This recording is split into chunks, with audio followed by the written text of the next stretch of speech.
Picture this. You're 15 miles from your destination. Local weather shows the clouds and visibility dropping sooner than forecast, and your fuel gauge is lower than planned. What should you do? If you're even a little unsure, stick with me for 5 must-know special VFR secrets, including a mistake that puts hundreds of pilots at risk every year. Let's jump right in. Unlike normal VFR flight where you don't need to speak with anyone, special VFR requires you to request and receive clearance prior to entering the airport environment where the weather is below VFR minimums. That means that you'll need to speak with ATC, whether through tower, approach, center, or by contacting the nearest flight service station to request that clearance. As with all clearances, you should repeat the clearance back to let ATC know that you heard and understood the directions. The clearance may sound something like this. Archer 12345, cleared to enter the surface area of Podunk Airport, maintain special VFR conditions, cleared for the arrival. You should respond, cleared to enter the surface area of Podunk Airport, maintain special VFR conditions, cleared for arrival, Archer 12345. Oh, just a note, ATC cannot offer you a special VFR clearance. You need to request it. This is critical, so let me say it again. You need to specifically request a special VFR clearance. Special VFR clearances are only available for airports within the surface areas of Class Echo, Delta, and some Charlie and Bravo airspaces.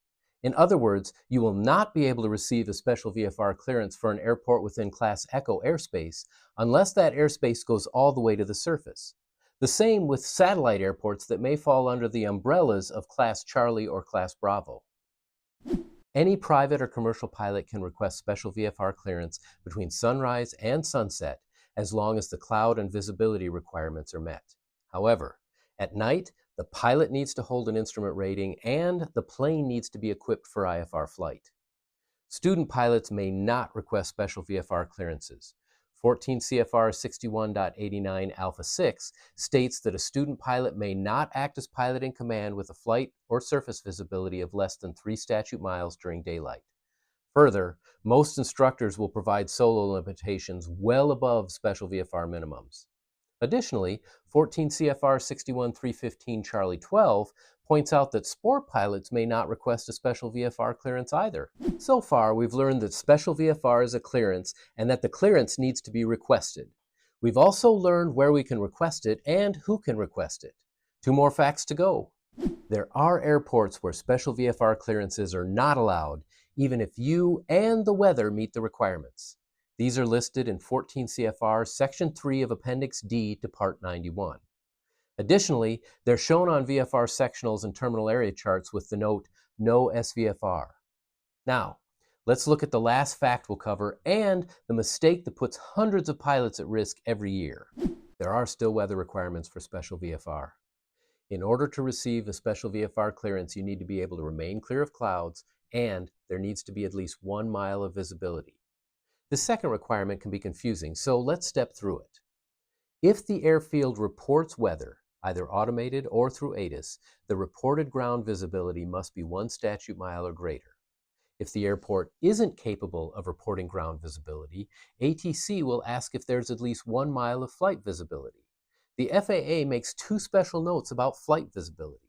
First, they note that flight visibility can either be from the air or from the cockpit of an aircraft in takeoff position, as long as the flight is being conducted under Part 91 and the airport doesn't have weather reporting capabilities. Second, having a pilot observe flight visibility for the purposes of obtaining a special VFR clearance is not an official report. This means that pilots cannot use someone else's observation for their flight.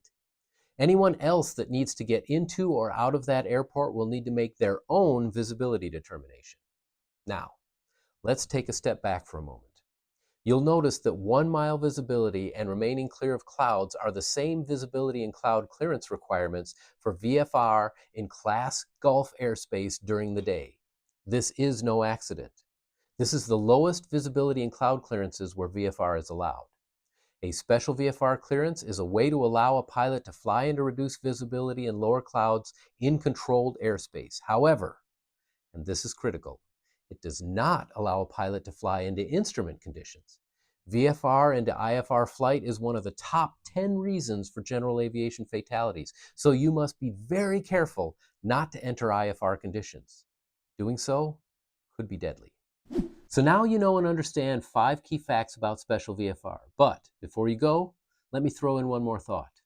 Under a special VFR clearance, workload and risk both increase significantly. So please, please, please be cautious and judicious when using this tool. Don't use it to purposely scud run or push your weather limits. However, if you run into a situation where localized conditions are either worse than forecast or deteriorating, a special VFR clearance may be able to help you get on your way or on the ground safely. If this video on special VFR was helpful, please hit the thumbs up and consider subscribing. Also, if you're looking for more information on aviation and flight training, I'd recommend watching my video about the top 5 VOR mistakes most students make. Click here before your next flight to see if you're making them. As always, thank you for watching, fly safely, and I will see you next time.